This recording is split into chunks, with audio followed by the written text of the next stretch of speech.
কিন্তু সত্যি কি দেশের রাজনীতিতে কামব্যাক করতে পারবে আওয়ামী লীগ? পারলেও কিভাবে? বিস্তারিত থাকছে আরিফ হাসানের প্রতিবেদনে।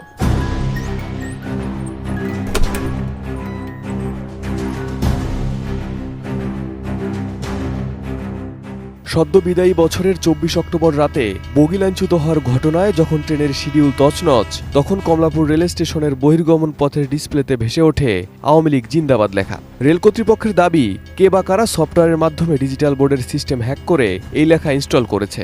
এ ঘটনায় ২ জনকে সাময়িক বরখাস্ত করেছে রেলওয়ে কর্তৃপক্ষ।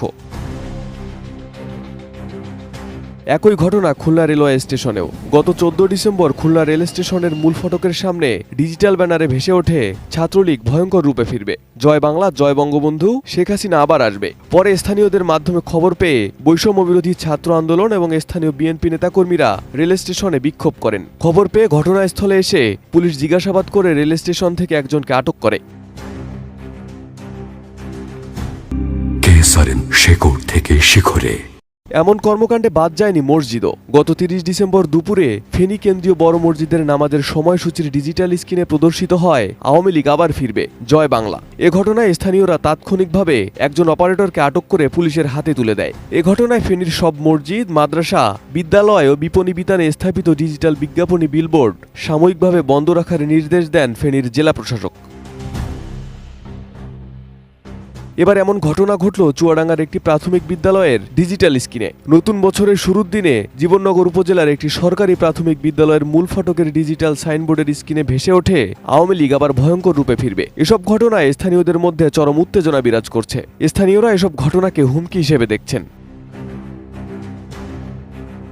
কিন্তু ডিজিটাল সাইনবোর্ড কিংবা দেয়ালে আওয়ামী লীগের প্রত্যাবর্তনের কথা লিখলেও আদৌ দেশের রাজনীতিতে দলটির ফেরা এতটা দ্রুত ও সহজ নয় বলে মনে করছেন বিশ্লেষকরা। কারণ জুলাই অভ্যুত্থানে গণহত্যার দায়ে দলটির অধিকাংশ নেতাকর্মীদের বিরুদ্ধে একযোগে হত্যা মামলা হয়েছে। আর এই হত্যা মামলার বিচার না হওয়া পর্যন্ত আওয়ামী লীগের রাজনীতিতে ফেরার কোনো সুযোগ নেই বলে জানিয়েছেন বৈষম্য বিরোধী আন্দোলনের অন্যতম সমন্বয়ক ও তথ্য উপদেষ্টা নাহিদ ইসলাম। এই যে হত্যাযজ্ঞ হয়েছে এবং গত ১৫-১৬ বছরের যে দুর্নীতি, দুঃশাসন, লুটপাট এবং ভোটাধিকার হরণ, এর জন্য অবশ্যই আওয়ামী লীগকে বিচারের কাঠগড়ায় দাঁড়া করাতে হবে, যেটার কার্যক্রম শুরু হয়েছে।